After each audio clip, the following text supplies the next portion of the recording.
yesterday, but I want to say, and then I'll mute myself. I just have so many thanks to you during your mayoral term, not only for your emphasis on developing and really nourishing the park system of the Tampa Bay area, but also, of course, the River Walk. It goes without saying. And secondly, your support of cultural institutions, namely the Tampa Museum of Art, of which I have been a board member a number of years, and you and your administration have always been very supportive of us. And many, many thanks for all that you did in that regard. Thank you for hiring me. You know, and some of you guys have been supporters for a long time in both victory and defeat, right, Hunter? Exactly. But yeah, it was an exciting 8 years, Bob. This is a different city than what it was 8 years ago, and I couldn't be more excited than to see all of the young people flocking into downtown from all over the country. I mean, it's really, really exciting for our kids and grandkids to now not have to leave, you know, to go to Charlotte or go to Austin. They can come here to Tampa, Florida, and you know, if I didn't have term limits, I would stay mayor for as long as y'all would have me. But you know, I was happy to pass it on to Mayor Jane. I mean, going forward, you could do a Bill Greco. Yeah, I could, but I don't want to be the guy hanging around. I mean, I love Mayor Dick, but that's not my, you know, I'd rather go out at the top of my game. Right. What are you doing with yourself? Not hang around to have the. Listen, Bob, before we go on, let me, we've got 6 and it's almost 10 after. So let's formally kind of start. What I want to do is, I guess everybody knows Bob, so we don't need to make a formal introduction, but I picked up a couple things and it was sent out with the email. Bob is an alumnus of Penn State. He came to work with Sandy Friedman as an assistant in '87, I believe. And he was our mayor from 2011 to 2019. I forget when I first met Bob, but I you know, I'm the photographer for the Gasparilla races, and Susan Harmeling, who's the director, has brought out the fact that Bob is the first mayor and only mayor to have attended all 32 races as the official starter in the 8 years, because there are 4 races every weekend. And Bob was there with his daughters, usually at least one of the daughters, Grace or Colleen. And it was just fun meeting Bob, and he posed for pictures and just so gracious. And it was a pleasure to know you, Bob, through Gasparilla for sure. He didn't run, he drove in the cars, but he was out there, you know. Which means I won every one of the races. You did, unless the Q105 people came in before you, then they won. So I have a little special treat, and hopefully we'll get this right. It's a video that was shown at the Gasparilla Luncheon 2020, or Gasparilla Dinner, I'm sorry, after the races, and it's the awards presentation. And I'm proud to say that many of my pictures, Susan called me and she goes, "I need all the pictures you have of Bob from Mayor Buckhorn from all the races you took." I said, "What are you doing?" "Well, we're putting together a video." So I'm proud to say that most of the stills, or many of the stills, are mine, and it was a pleasure to be there to shoot. So let me get this set up, and I will share the screen with everybody. All right, I think we got it. All right.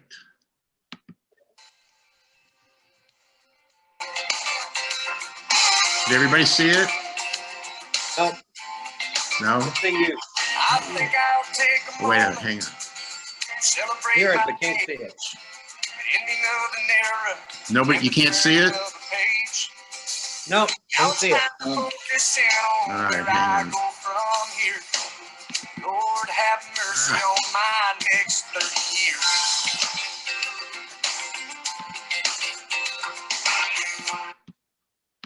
All right, you couldn't see it? No, just saw you. All right, let me try this again here. All right, this will work. There we go. Yeah. Yep, got it. All right, let me go back to the beginning. Okay. All right, here we go. All right, enjoy.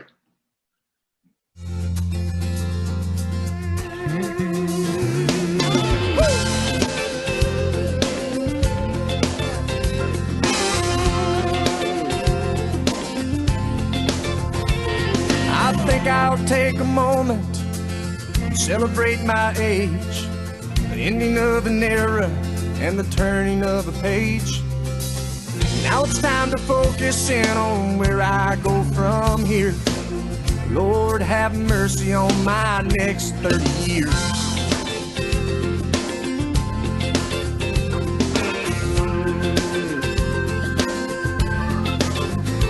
In my next 30 years, I'm gonna have some fun.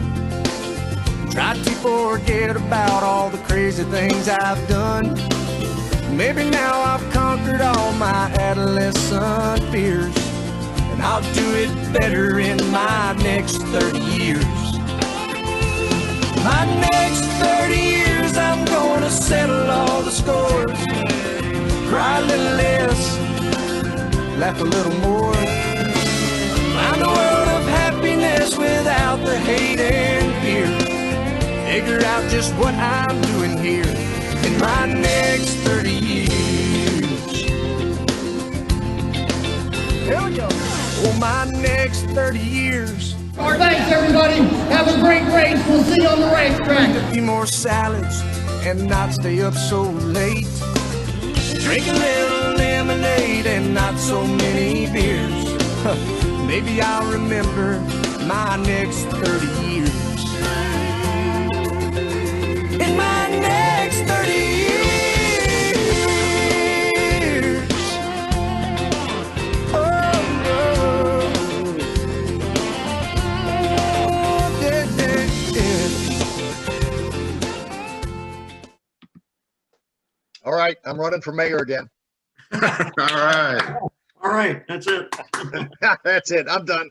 I gotta say, I get every time I saw that the other day, and I told Susan that we were gonna play it for this luncheon thing, and I said I get teary-eyed every time I see that. And she said that she did too. So it was a great. You must have a great, as I do, a collection of windbreakers I do.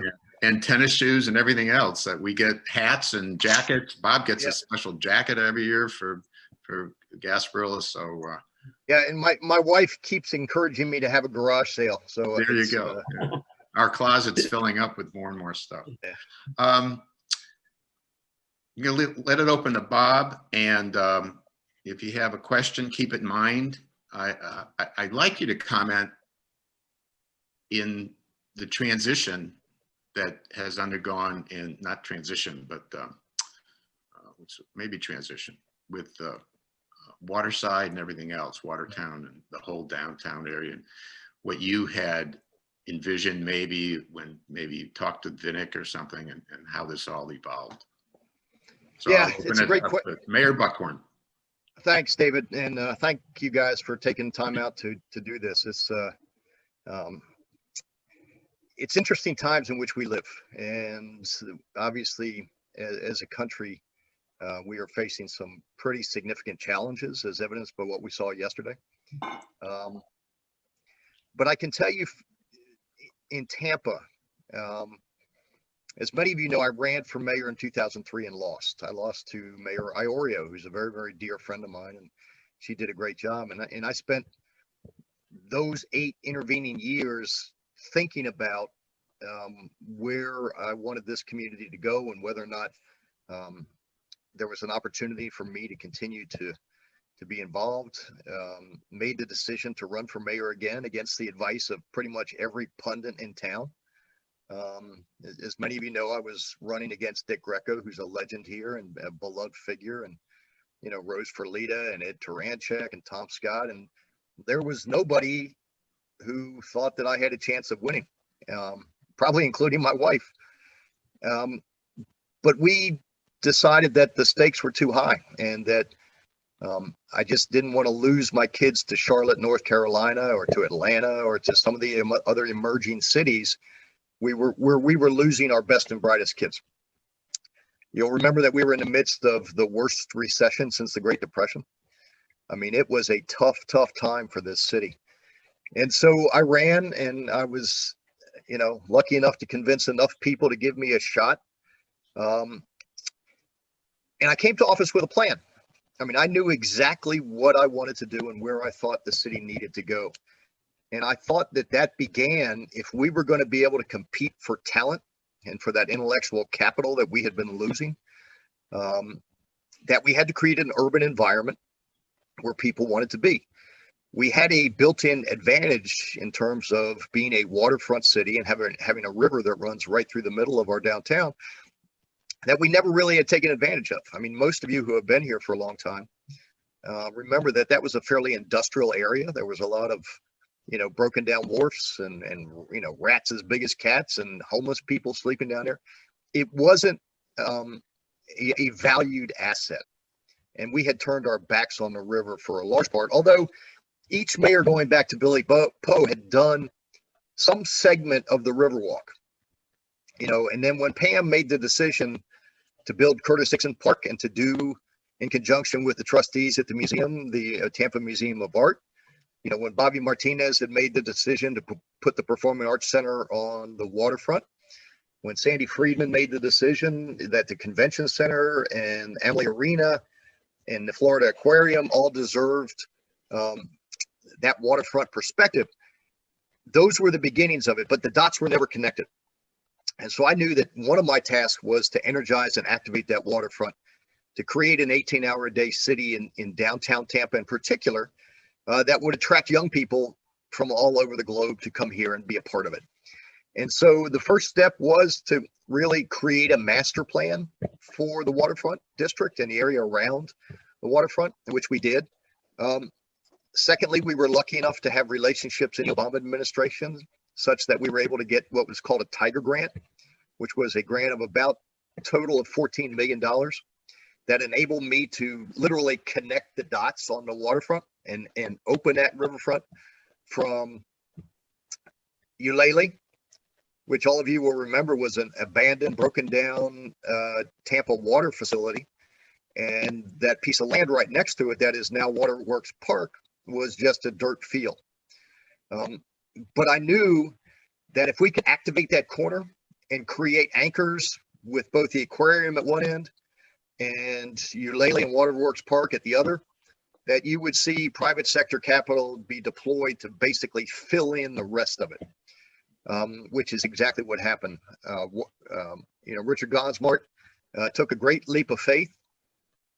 A lot of his peers in the restaurant business, including some of the Outback guys, all told him that not to do it, that it was way too early, that there was nothing that was going to go on down there, and that he was going to be risking a lot of money to do Eulalie well in advance of when it was ripe, if you will. Richard, to his credit, had the guts to go do it, has created a very, very successful restaurant there, Waterworks Park, and we dug out the spring to create that water feature, and then finished the Riverwalk, so it activated the entire waterfront.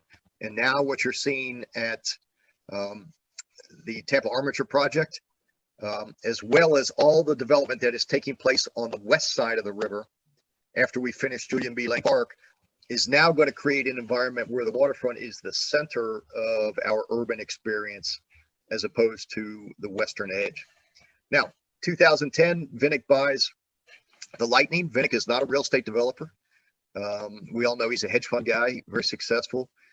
He bought the Lightning. If you recall, because of the recession, there was a lot of vacant lots around Amalie Arena. And I think Vinnick, as he started to listen and started to realize what the vision was going to be or what could be for Tampa and for the waterworks in particular, he saw an opportunity to first and foremost protect his front door and protect his investment. But then the more he got into it, the more he realized that he had an opportunity to, with a blank landscape, to basically create a whole environment there where people could live, work, and play. Obviously, the Amalie Arena would be the center point and the focal point, but it would create an entire district in an area that desperately needed it and wanted it. And so he partnered up with Bill Gates. We pitched the Gates folks for a long time, selling the virtues of not only that piece of property, but Tampa in general. So they invested in a big way, and we're now seeing the results of it as you see those buildings being topped off and people starting to move in there. We were able to strike a deal with ConAgra to get rid of that flower plant that was in the middle of downtown Tampa. Phoenix purchased it. The city bought basically the portion of the CSX lines to create a street grid that worked. And so now what I think you're going to see over the next 5 to 10 years is, in essence, a mini city that will be created in that Water Street district. But it has ripple effects. Eventually, it will connect Ybor to downtown, depending on where the high-speed rail station decides to create a terminus. That whole area, what is now Tampa Park Plaza Apartments, which are Section 8 housing. One of the last vestiges of Section 8 housing between Ybor and downtown, as well as Central Park Apartments, which were demolished about 6 years ago. And you now see attractive, nice, far less dangerous workforce housing being created there. So, my prediction is over the next decade, COVID has really sort of put a momentary blip in our trajectory. Although we're really going to have to start thinking about, because I know the developers are starting to think about urban density, floor plans, as people realize they can work from home, and designs of buildings and whether or not they actually need all of that space, that very expensive space in the urban core. And so I think there's going to be a reshuffling of the deck, if you will. And the momentum that cities around the country have experienced over the last 6 or 7 years is going to be momentarily slowed as the markets kind of figure out whether the demand will still be there. Tampa is still a red hot market. It is a destination for young people from all over the country. I think over the next 10 years, south of Atlanta, Tampa will be the economic engine that's going to drive the economy in the Southeast United States. We are diverse. We respect that diversity. We honor the diversity. We make sure as a city, unlike others or some other southern cities, it doesn't matter if you're gay or straight, if you're black or white, Hispanic, Muslim, Hindu, Jewish, that you are all welcome here. And that is part of our DNA. And I think you'll see Mayor Castor continue that because, we see what happens when you have elected leadership that doesn't subscribe to those same values. And we're experiencing it right now in DC. So that was a long answer, David, to your development question. But I'll tell you what, guys, I wish I had 10 Jeff Phoenix. Not only is he a world-class guy and a genuinely humble human being,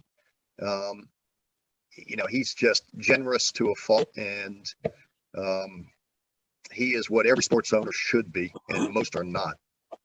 Bob, can you comment on the development of the med school? How that, the history about how that David, we worked for 5 years to make that happen. Because again, if you look at cities that we compete with around the country, cities that to some degree we are peers with, what the commonality is, a lot of them have either a major university or a major research university housed somewhere within the urban environment. It is that medical educational cluster is a huge generator of jobs, of rising incomes, of opportunities as private sector companies look to be in close proximity to not only this emerging medical school, but the talent that's being produced as well as the research that's being produced. And so if you look at Pittsburgh with Carnegie Mellon and UPitt Med, if you look at Baltimore with Johns Hopkins, if you look at Penn, with all of the medical schools, look at Boston and all of the universities around or in the urban core in Boston. I think that decision, and I've said this, people used to laugh at me. the decision to move the medical school into downtown Tampa is bigger, was bigger, will be bigger than if we got a baseball stadium downtown. Because I think for the long-term future and the long-term economy of particularly downtown and the urban areas, having that medical school in the heart of downtown with its relationship with Tampa General as a teaching hospital. And you look at, and this surprises people when Charlie Lockwood says this, USF Med School now gets more applications for its med school than any school in the state of Florida, including some of the UFs and the University of Miami, and the rising scores on the MCATs and Lockwood's ability to attract top-notch clinicians as well as researchers, I think is significantly enhanced because of that medical school where it is now located. It took a lot of work. President Genshaft, myself, Jeff Vinnick, Speaker of the House at the time, Will Weatherford, who was a real champ on this issue for us, Governor Scott, all kind of worked together to put our individual priorities aside and focus on the larger issue of the medical school itself. And that was my only ask of the legislature that year, or those 3 years, because it was a 3-year tranche of funding, was give us that money so we could do that, so we could move the med school into downtown Tampa. It took a lot of work with the trustees, the Board of Governors. USF trustees were all in on it. I mean, Genshaft did a great job. Weatherford was a real champ on this one. Weatherford was the one that made sure that we were able to get the allocation in the budget. And so we owe Will a great debt of gratitude. And Governor Scott, Governor Scott supported us. He does and continues to do things that I don't particularly support, but he was a champ on this one and was a good friend to Tampa when I was the mayor. So yeah, it was a real team effort. But I think, David, that is one of the most significant development events that certainly occurred when I was the mayor, but I would submit to you that has occurred over the last 30 years and will have generational impacts on our downtown. Do you think baseball will make it to Tampa or not? I went down the road with those boys for 5 years. They're a little tough to deal with, not because they're all not nice people. I mean, they're all good guys. The problem is they want the public to build them a stadium and pay for it. And they don't want to take any responsibility for any of the development that occurs around the stadium that potentially could help pay down the debt that the public would be issuing. They just want a stadium. And I don't think the public has any appetite, particularly after the Raymond James model, to subsidize billionaire sports owners on a stadium. I think we're willing to do our share, particularly if it involves infrastructure. But there is no appetite for $1 billion expenditure paid for by the public for a baseball team. I couldn't even get them to agree to the 50% split. And so we, towards the end, kind of threw our hands up and walked away. They came back after I left with this 2-city strategy. I don't see that working. I know they're still talking to Mayor Castor and they're talking to Kreisman about staying here with that 2-city strategy. I see the only benefit is to them because they now get revenues from 2 TV markets. This is a very successful TV market for the Rays. They are less dependent upon fans in the stadium as they are on the TV revenues. They're a good team. We're proud of them. But I think Tampa doesn't need baseball to be successful, David, as much as we'd all like to have it and be able to walk to it. We don't need baseball to be successful. And that was not the case 20 years ago when we did the Bucks deal. I can't imagine. I saw the plans to shoehorn it into Ybor, and I went, oh my God, How are they going to get that Yeah, stadium it's board with parking? yeah, it was pretty creative, and it relies on some assumptions about mass transit and people walking or parking in remote facilities and having the ability to move them back and forth, whether it's on the trolley or, Uber or Lyft. I think it was doable. It would have been compact. It was a smaller stadium. It only seated 30,000. It was very urban and very open, which is what baseball is building these days and what you want in a city. But the only way that stadium works, or would have worked, is like in Atlanta, where the Braves assumed basically the development rights to all of the area around the stadium, and in essence became, yes, an owner of a baseball team, but they became a master developer too, because the more you would develop around the stadium, the more revenues you could raise through property tax, which would have helped pay off the debt on the stadium, because all that revenue has to stay captured in that district. The Rays were unwilling to do that, and that they wanted the city to go find a master developer, in essence, assume all of the risk, and they just, would skate through with very little obligation other than whatever they decided to pay for as their percentage. It was not a good deal for the taxpayer. Anybody have questions? Just raise your hand, throw them out. Yeah, I think it's been very interesting that Tampa was successful in getting the Toronto Raptors to come down here for whether it's just half a year, a full year, or whatever. But it's I think it's added a new dimension to the sports scene here. Any thoughts in the background of being able to get a permanent NBA team here? It's interesting, Hunter. We are known as a city around the world. I mean, you remember when we hosted the Bollywood Awards? That was the first time that event had ever been held in the United States. It was a huge success. Yeah. It was the biggest Bollywood event that they had ever hosted. I mean, we put 30,000 plus of our Indian friends and neighbors from all over the country in Raymond James Stadium. I mean, it was the craziest thing I've ever seen. A lot of fun for the city and a lot of exposure. So we are known as a place that can put on big events, particularly in the sports world. That's why this is going to be our 5th Super Bowl.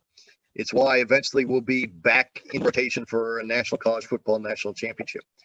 With the completion of the Riverwalk and the development of our downtown and the building of significant number of hotels, adding to our inventory, combined with the convention center, we are uniquely positioned to host big events.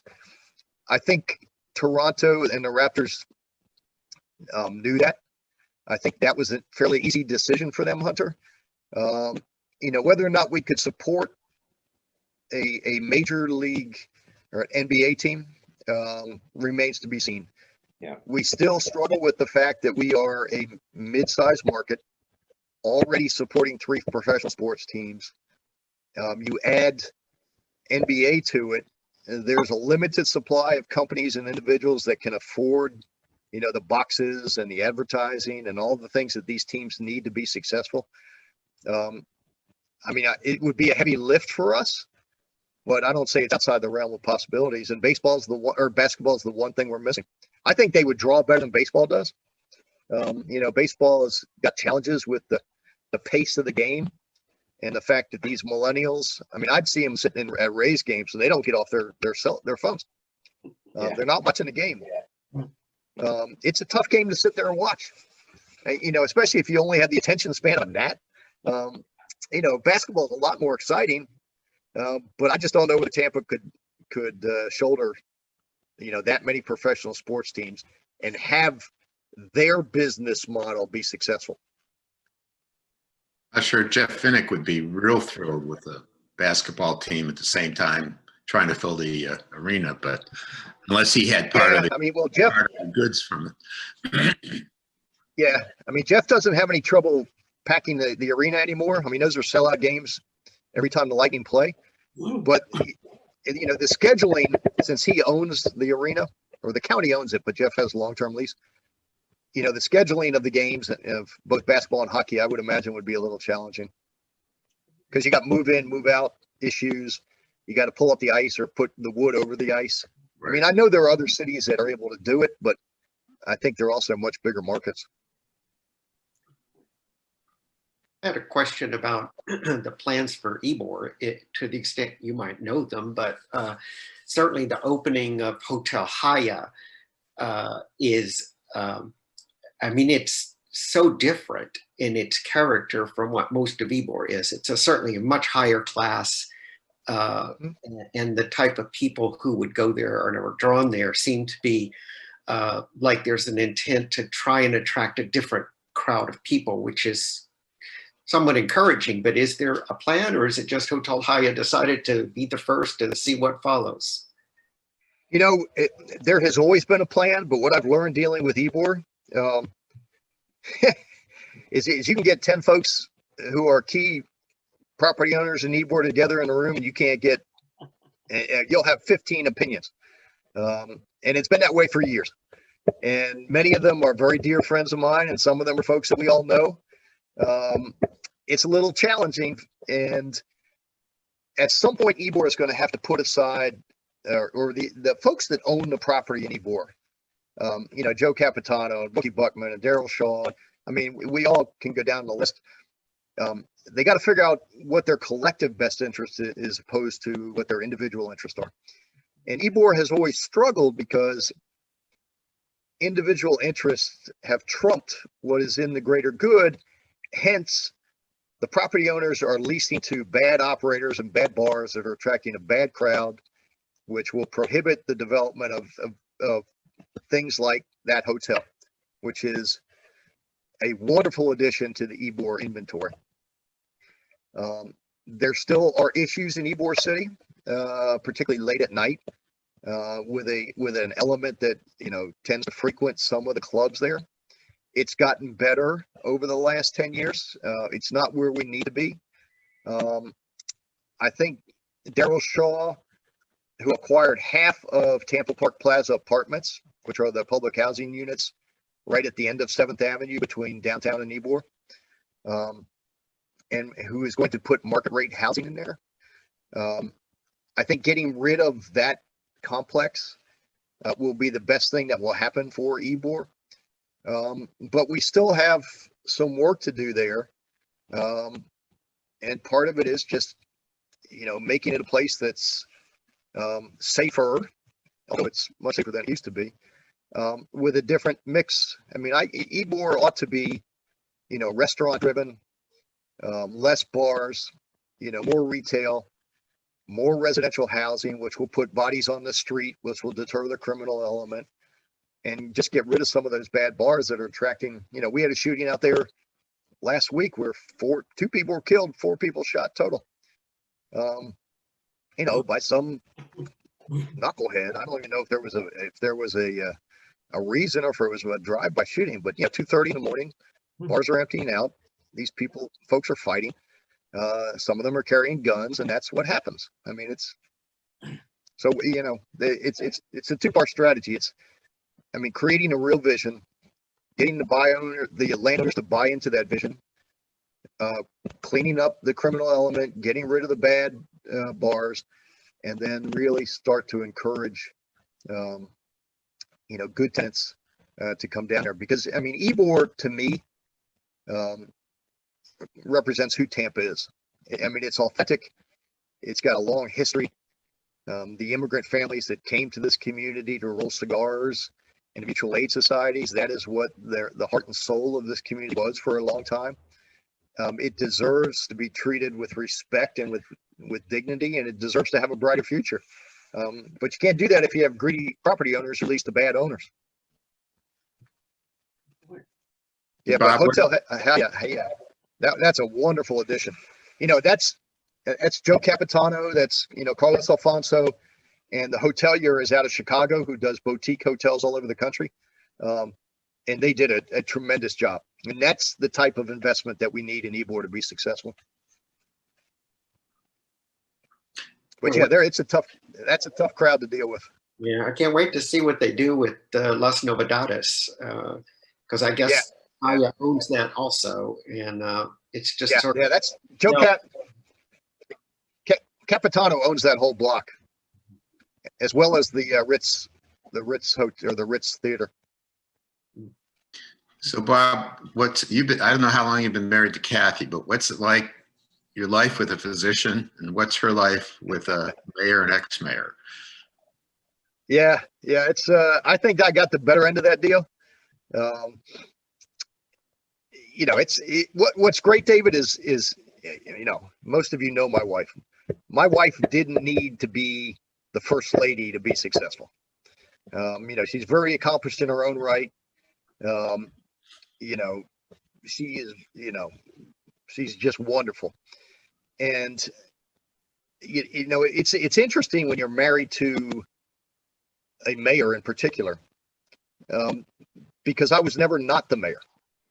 I mean, it's not like you're a congressman or you're a state rep where, one, nobody knows who you are, two, they don't know what you do, and three, unless you're in Tennessee passing laws, you really don't have much to do. When you're the mayor, you're 24/7. I mean, the happiest day was when I left office and she didn't have to go to bed at night with the police radio on. And so, because at 2 o'clock in the morning, I'd be out there if there was a fire, if there was a shooting, if an officer was injured, if there was a big water main break, I'm gone. And I was gone for a long time. It's a 7-day-a-week job. I was lucky because, to the extent possible, I took my kids to a lot of places with me.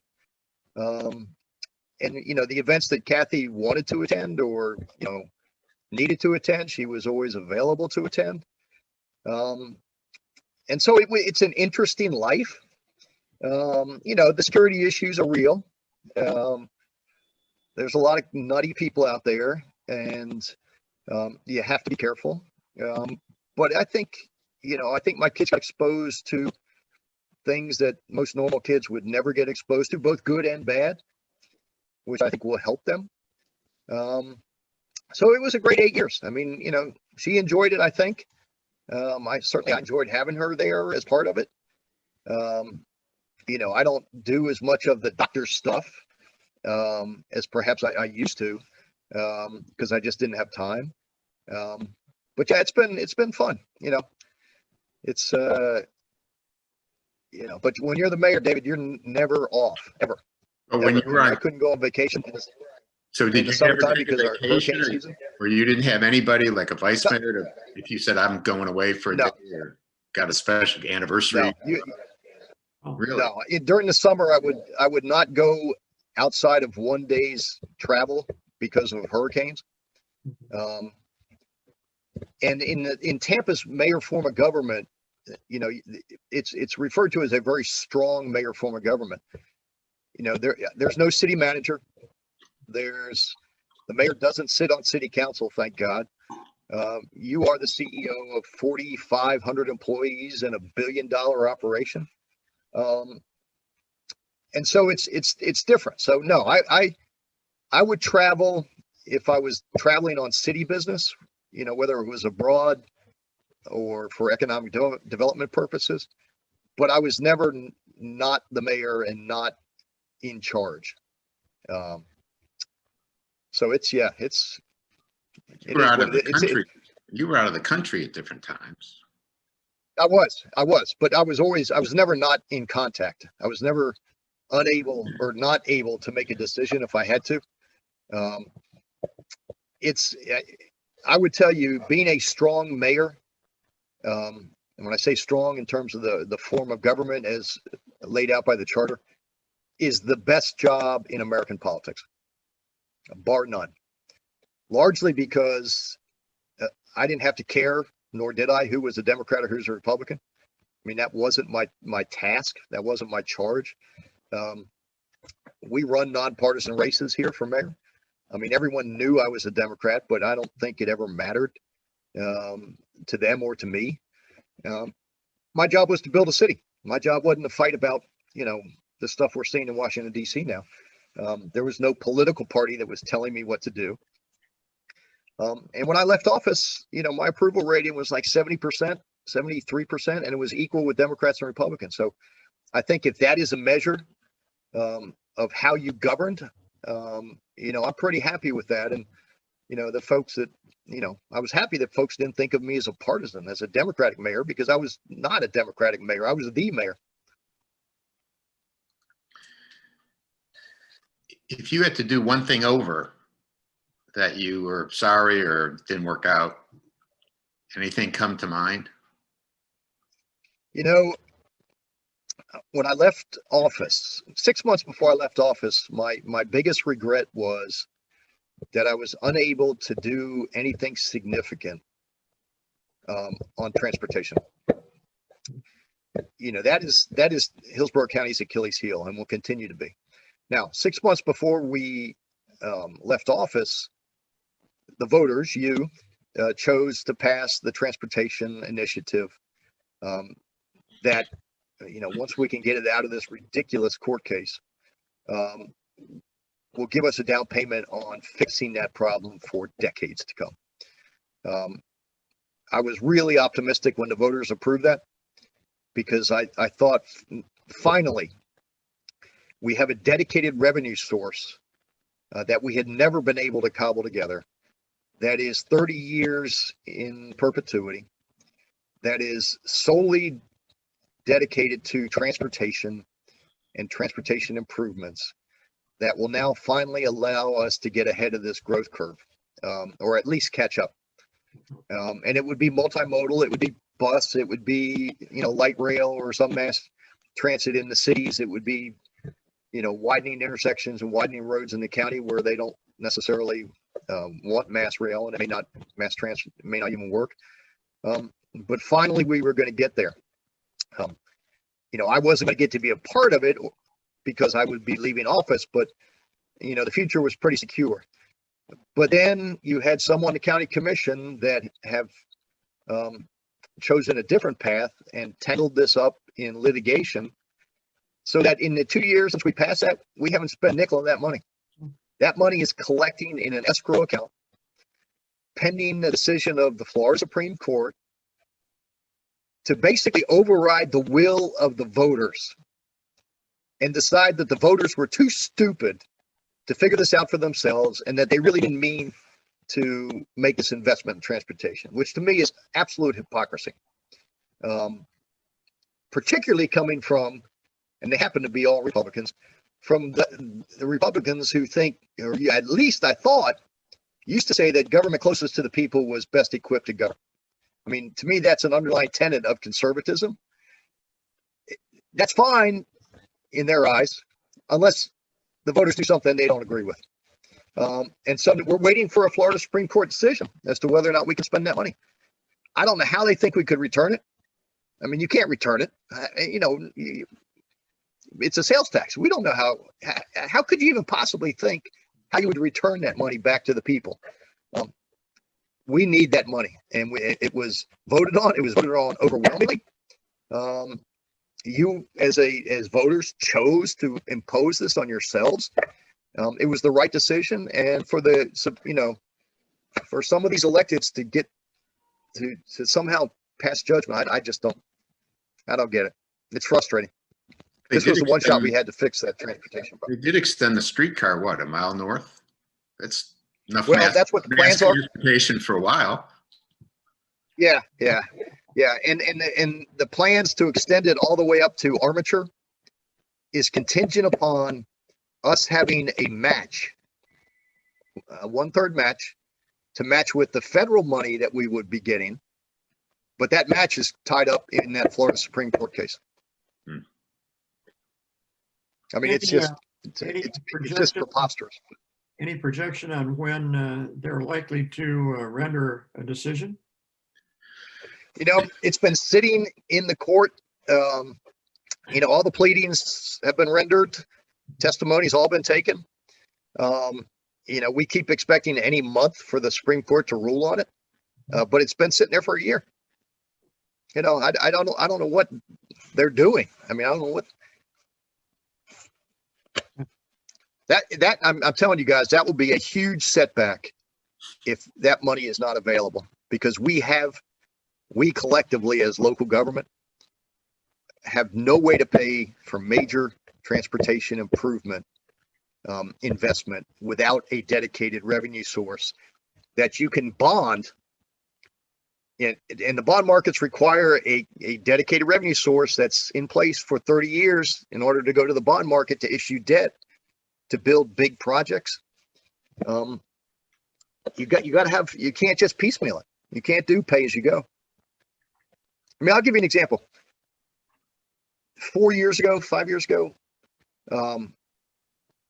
you all remember how, particularly those of you that live in South Florida or South Tampa, how bad the stormwater issue was and the street flooding in the aftermath of just an everyday storm.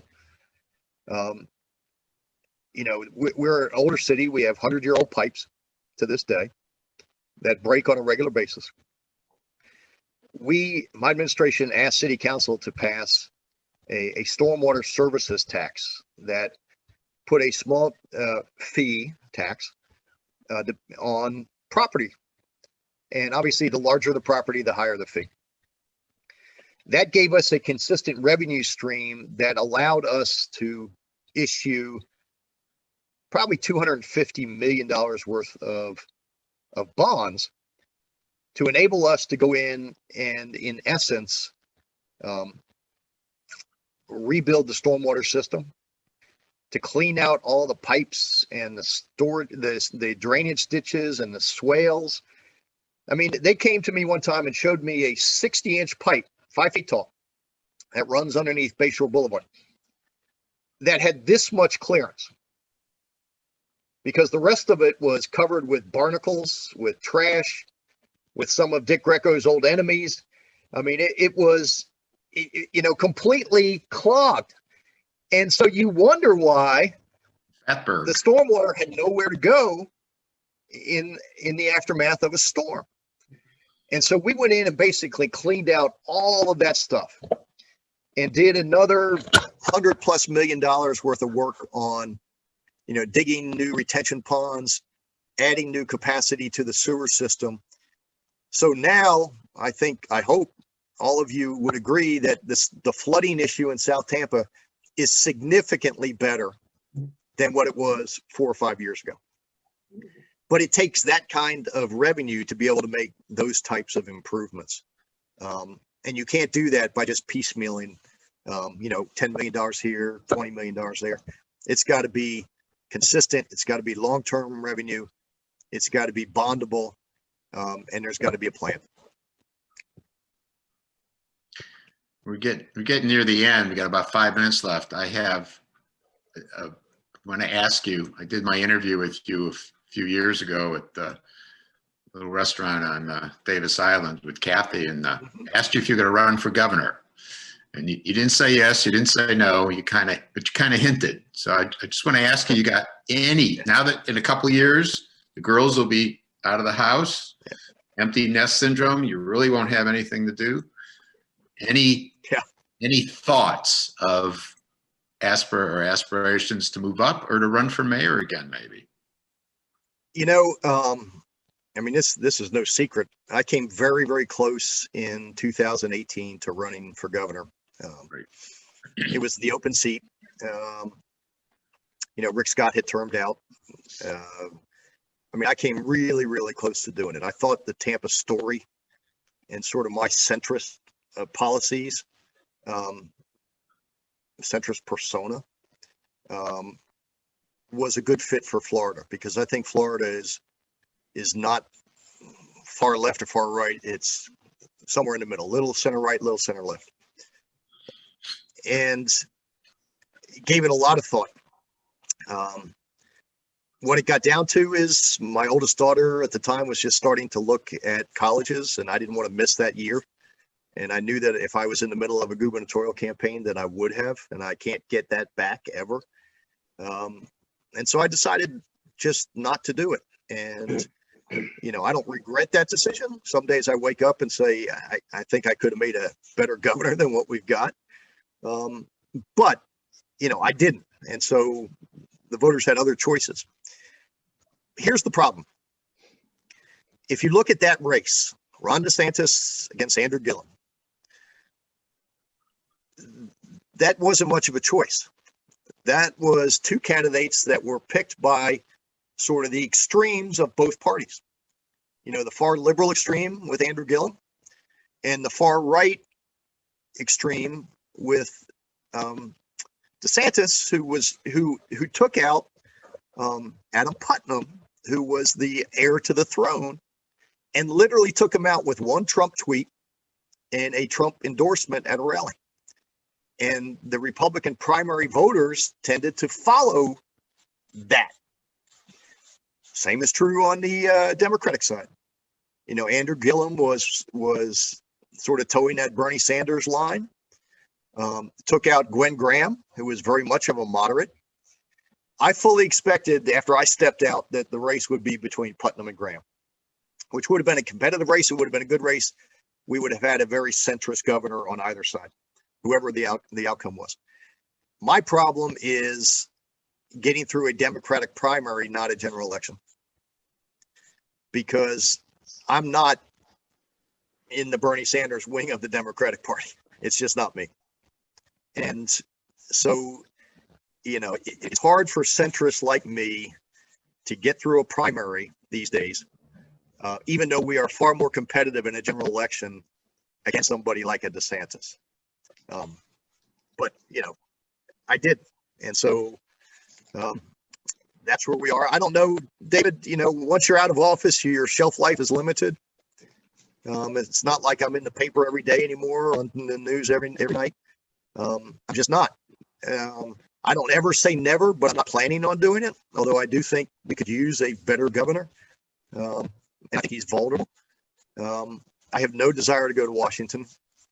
I like being a mayor. That was the only job I ever wanted. And How about pulling a Dick Greco and running again for mayor? it's hard. It's hard to do, not hard to win. It's hard to get the energy and the passion and the vision up for a job that you've already done. I was right for my time and where Tampa was, and I had the right skill set to kind of pull us up by our bootstraps and hopefully inspire us to believe that, better days are yet to come. That's hard to do, 8 years later, it probably would be time for the next generation to take its place. But that was the best 8 years of my professional life. I mean, I love that job in spite of everything that went with it. You did a great job. We're almost at 1. Bob, do you have to run, or can you hang a few more minutes? Or No, I can hang. I got nowhere to go. I can't go fishing today. Even though you're If dressed. I put camo on again, my wife's going to kill me. Well, I wanted, if you could, Bob, look like you're going to ask a question. Let me ask this, and then we'll get yours next. Because I brought up in the beginning how, if you had some input into vaccination of the state, how you might run this differently. I'm astounded, given the experts, certainly in the private sector that we have on supply chain, that there wasn't more thought given to how this was going to roll out and what the logistics of it were going to be. I mean, we had plenty of time to prepare for this vaccine to get here. I would have thought that we would have done a better job anticipating the demand, getting a computer system design that can handle the demand, having a very clear priority list as to who will get it first and why they will get it first, and to be able to roll it out in a more seamless fashion. It's been chaotic. It's been hodgepodge. It's been ripe with errors. You combine the COVID rollout and the COVID reaction from DeSantis to, the crash of the unemployment system and all of those people who have been hanging out there and suffering because they can't get access to money that is owed to them. It's been a complete breakdown of institutions, even though this is uncharted territory, and I get that. We've got a lot of smart people in and out of government that I thought could have, had they been brought together in a collegial way, which DeSantis doesn't do very well, that we could have done this better. It's, you got people's lives at stake, but their economic security as well as, the folks that are at risk for COVID. It's just been a mess, David. We're not alone, but I think Florida, with all of those things combined, look like the poster child for inefficiency across the country. Mhm. Bob, you had a question, Bob Isbell? No, not really, but just to make an observation that obviously, with all Bob's experience, it's obviously that you have been and are keeping your finger on the pulse of what's going on, which indicates not only residual interest, but lingering passion for seeing further progress, development, and that's great. So, absent, running for governor, have you thought about some avenues you might explore where you could be in an important and strategically necessary, if you will, advisory role in government? Because you combine the knowledge and experience of running a good sized city. Granted, it's intermediate in size compared with New York, Atlanta, or LA, with the ability to connect with people and to build consensus. You have, your success leadership requires, among other things, the capacity to build consensus. So with all that preliminary, what are your thoughts in that regard? First of all, thank you. And I thought a little bit about this more recently, as I start to get antsy.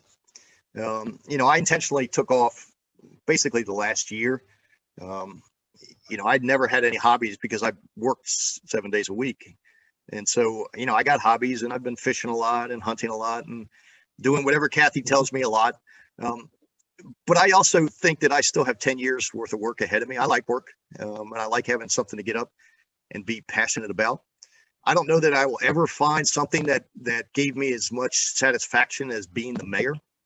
But, like an athlete, you got to figure out what to do when the cheering stops. And so finding a place it's challenging to find a place in your own city when you're the ex-mayor. That isn't sort of a significant downgrade to what you've been doing for the last 8 years or 10 years. And I knew that when I left office. Whether or not there's something in Biden world, at the national level, mayors are increasingly the thought leaders around the country, as sort of the partisan dysfunction has poisoned state capitals and obviously poisoned Washington. So it's a lot of the mayors, both Democratic and Republican, that have emerged as the folks that do things. And we've seen that in this COVID crisis, whether it's, Cuomo in New York or, Garcetti, the mayor of LA. I mean, it's state and local leaders that are really having to bear the burden, even though, because it's uncharted, they're making mistakes as they go. But it's those guys and gals that are really sort of showing the way. Is there value in that? Yeah, I think so, Bob. It's just, finding the right niche and finding someplace that you can add value and enjoy going to work every day.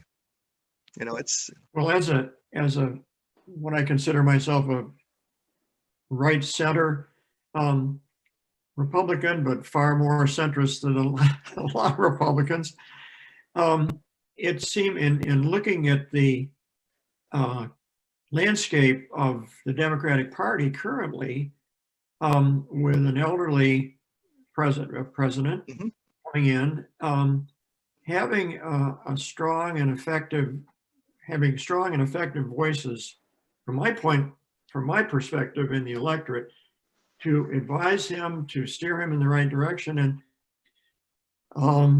have someone who when he has to talk to the media, can talk to the media in a sensible way, that has wide appeal and that allows people to listen or commands their attention, would be obviously a great asset to him. I don't think that he can do it himself. I mean, I just don't, for a lot of reasons, in addition to his age. I mean, I think he can be very vulnerable to the more radical younger elements in the party, the same way you call them the Sanders types or the AOC types. Yeah. Yeah. Getting in the way of steering the country where we need to be steering it going forward. Yeah, I think President Biden's interests are moderate, and he's a centrist at heart. But I do think, once again, the loudest voices on the left are coming from, the AOCs and the Sanders and some of these other dissident groups on the left-hand side. I trust Biden's instincts, and I think he wants to steer a centrist course, because I think he realizes that course is a dead end. I mean, that's not where most Americans are. And, he's going to have to throw some bones to that wing of the party. But I hope they're not significant bones. I think you'll see movement on things like, minimum wage and Obamacare and things like that. But on the core economic issues, there's no free college. There's no, Medicare for all. I mean, it's just not going to happen. It can't. We can't afford it. And there's got to be some personal responsibility tied to some of these things. And so I don't think you're going to see him do any of that. In fact, on the campaign trail, he said he won't. But yeah, he'll be pushed by some to do that. And, the Democrat wins in Georgia will give him an advantage in terms of his legislative agenda. But I still think you're going to see him to chart a fairly moderate course. Because I'm like you. I mean, I don't want to see a one-term Democratic administration because they stray too far to the left. I mean, I think they do that at their own peril. Thank you. I mean, I don't want anything as toxic as what we've just lived through. But I don't want to see the other side either. Aaron, you had a question? In regard to policies that we may be seeing soon, the Green New Deal was a part of the campaign, and I'm wondering how specifically that sort of approach would affect Tampa. It's hey, sorry.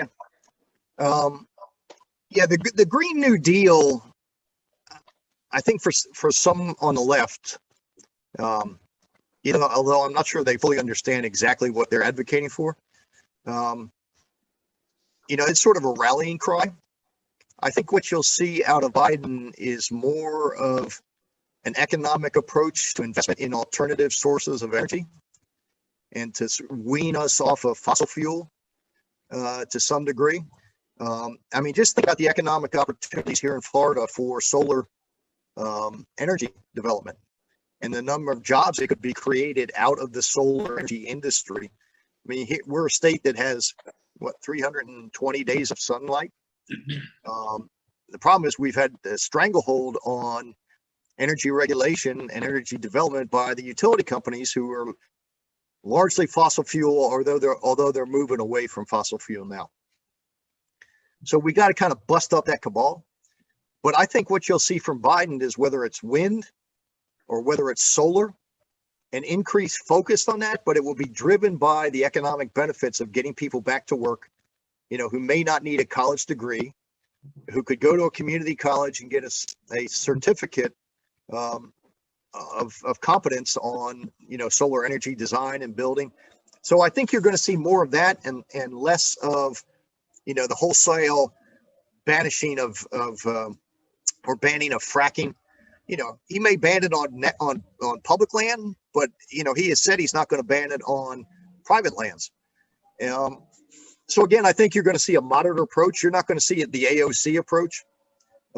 You'll see moderate approach, which I think is appropriate, given where we are in terms of, pollution and reducing our carbon footprints, while at the same time trying not to affect negatively major industries that employ a lot of people, oil and gas, coal. There are ways that you can skin that cat that you could have your cake and eat it too, without following the AOC path. Bruce, welcome. You're a little late, but you can watch the video later and catch up. I don't know if you have any questions for Mayor Buckhorn or any comments. You're on mute. You're on mute, Bruce.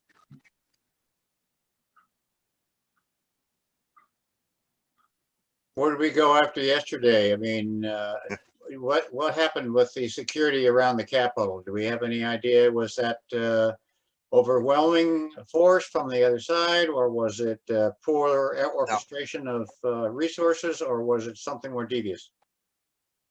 I think it was a colossal failure of preparation and planning on the part of the Capitol Police. They knew who was coming. They knew what was coming. They knew the types of people that were coming. And to see what we saw on the news, just a bare bones force defending the Capitol, I think is inexcusable. I think there's going to be blame laid at the feet of the Capitol Police and maybe some of the federal partners. But it will be also interesting to see, and I hope they go after them aggressively. Some of those folks that were engaged in that behavior, they need to go to jail. They absolutely need to go to jail. And, I think this is a legitimate, even though I don't subscribe to some of their methods, it's a legitimate concern when we saw the reaction of law enforcement to the Black Lives Matter protests. And, there were 400 and something people arrested at some of the Black Lives Matter protests, and what we saw yesterday, where there were maybe 20 or 30 people arrested. You can't have that dichotomy and expect people to think that they're being treated fairly. Either it's the same rules apply to everybody, or they don't. And those folks that engaged in that behavior yesterday, I want the FBI to hunt every one of them down and put their ass in jail, because what they did was just an abomination. And, Trump shares a lot of that blame for fueling that fire, but, that's what he's done for 4 years. But it's fortunately that this American nightmare will be over in 2 weeks. And hopefully we can get back to some sense of normalcy. I'm just concerned that if people got arrested. That was my one political statement, fellas. Yeah, I didn't want to get political, but I'm just afraid if people got arrested, who would pardon them before he left. So that's the other. Oh yeah, no, I know but I'll give you. I was hunting the last 2 days with some people that some of you probably know, who are some of whom are very, very wealthy and very, very successful. All of whom were Trump voters, not because they like the man. They don't like the guy. They like some of his policies. And I was telling them, I'm like, look, guys, are you willing to sell your soul for a couple pieces of gold when you're witnessing the corrosive effect of this behavior on the institutions that we hold dear?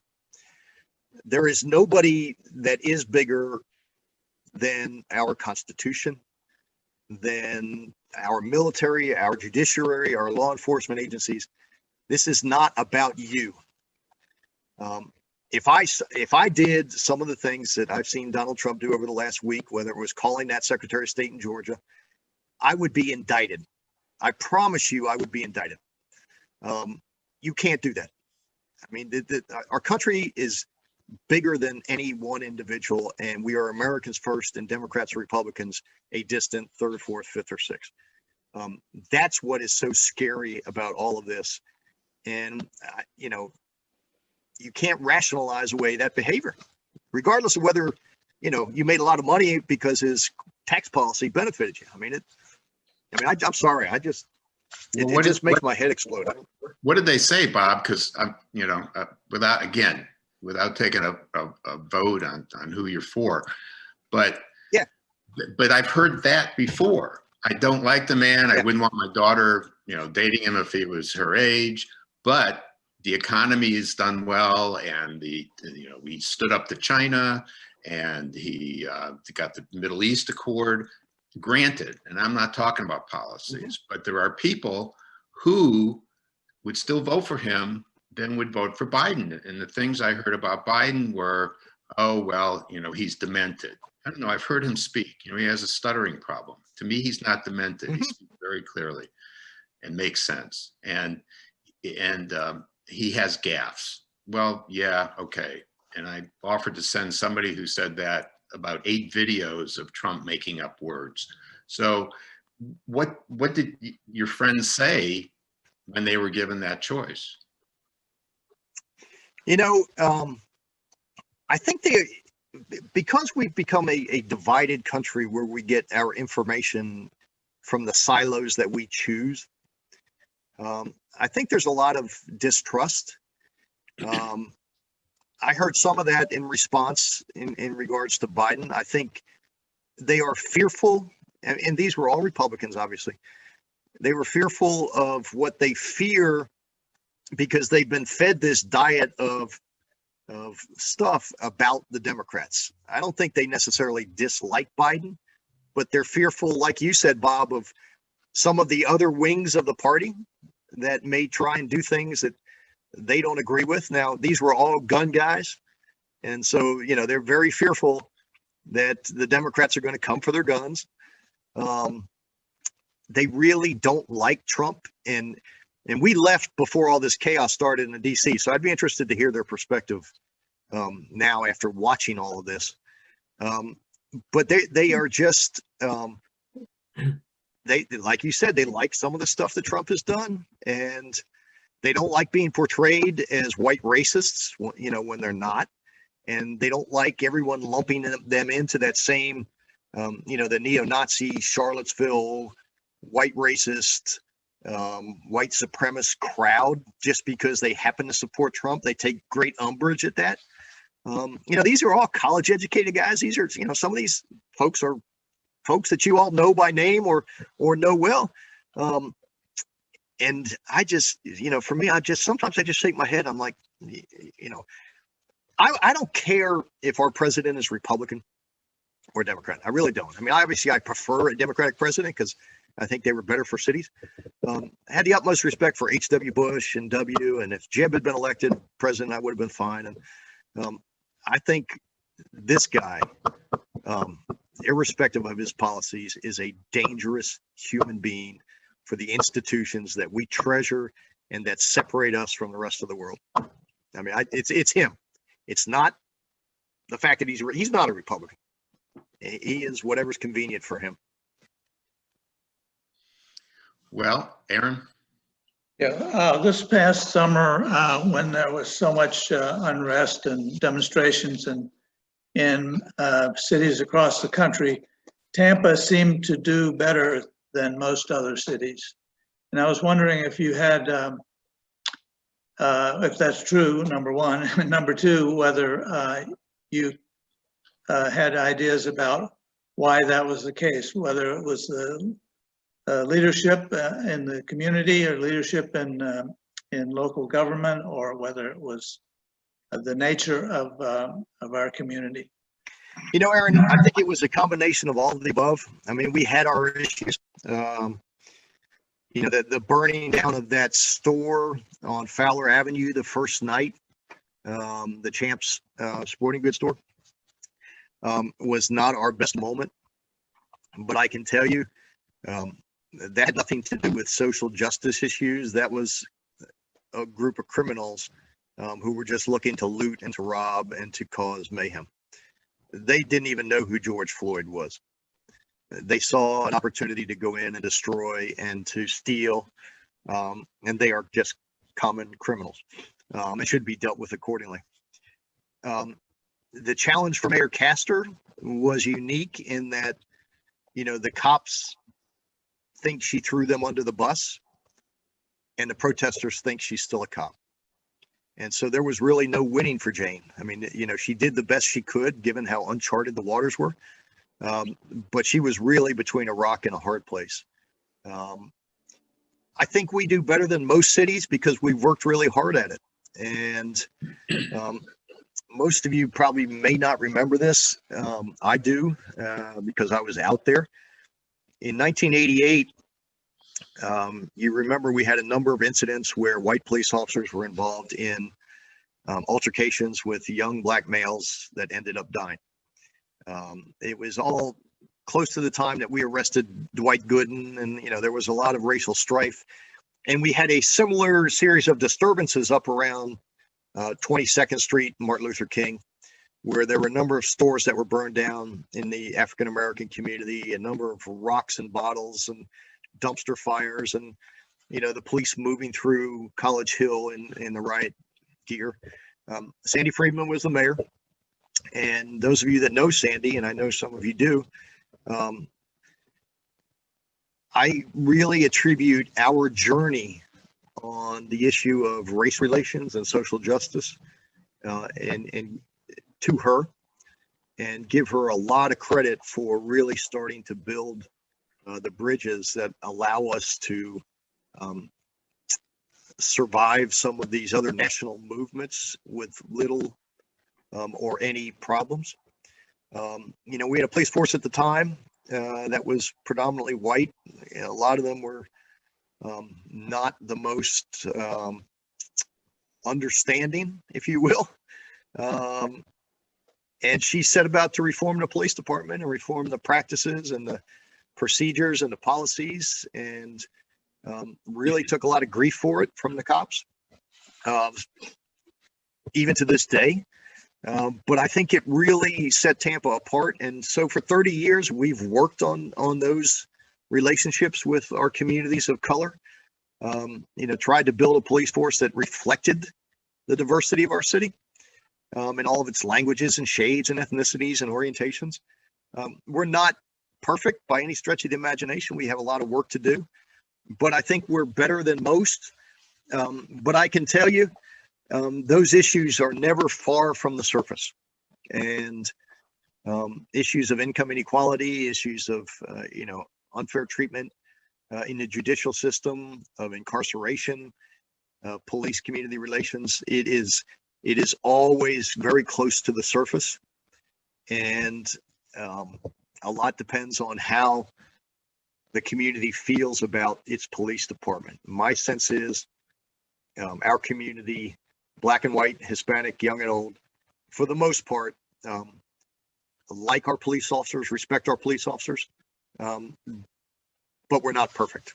We are not perfect. And you know, what I saw during some of those social justice incidents did not necessarily reflect the opinions that I know to be held by members of our African American community.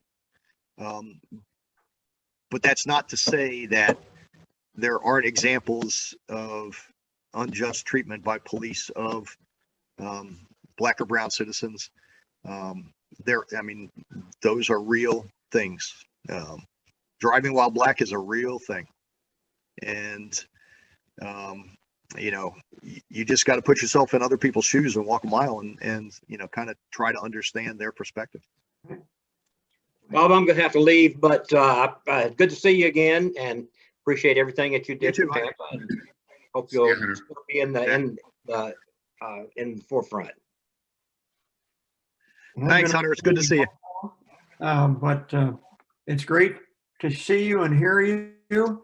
And we don't want you to go away completely. We want to see you on the stage here, whatever level it might be in. Maybe in Washington. Thank you, Bob.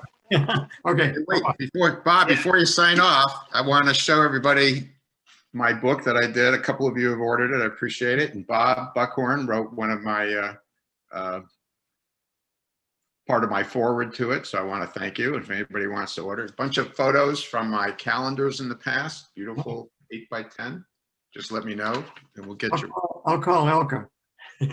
Or email me and I'll get you one. Okay. Figure it out. thanks for hosting this. It's been, Oh, thanks. This was very good, Bob. You were a wonderful guest, and appreciate it. Rolando Sanchez, I know you're down there. I figured out your number, so I want to say hello to you, even though we can't see you, and welcome. And unless anybody else has anything to throw in, I will. I was That was pretty good. I was curious about one thing. I lived for about 20 years up in the New York, New Jersey area before coming back here for retirement. I trained here at USF. I noticed, like on the subways or in other buses or whatever, that during the winter there was always advertisements, come to Tampa, or come to St. Pete. And I always thought it was odd that Tampa and St. Pete never combined their PR efforts, if you will, at least from a New York, New Jersey perspective. They seemed like they were playing themselves as two completely different areas. And the cities do have different feels to them. And what's it like working with the St. Pete mayor or and et cetera? It's interesting. The mayor there was a friend of mine for 20 years before either one of us got elected. I got elected about 3 years before Mayor Kreisman did.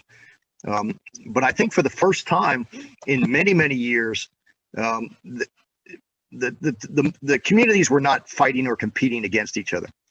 I mean, Rick and I understood, partially because of that friendship, that those bridges should not be barriers. They should be conduits to cooperation. And so he and I did a lot of joint marketing. We traveled abroad to do economic development work together. When we pitched Amazon on their big relocation, we did it together. That relationship, I think, as well with Clearwater, with Mayor Kretikos, has gotten better than it's ever been before. I mean, we had a lot of infighting before. St. Pete always had a chip on its shoulder about Tampa for a lot of reasons, but that doesn't exist anymore. We both have assets that the other one doesn't have that are complementary to a greater good. And so I think there's always going to be some level of rivalry, but I think it's much stronger than it has ever been before. And I hope the mayors that follow Rick and I know Jane is doing it, will continue along that same path and that same level of cooperation. It was a good 8 years together. We got a lot done. We attended each other's inaugurations and big events in our administrations. And so it's better than it's ever been before, but there's always room for improvement. But yeah, that's a good question. Yeah. Bruce, I saw you had your hand up. I don't want to delay the mayor. I'm sorry I got here a little bit late, but what about, did you already talk about baseball? The Rays? We did. We did.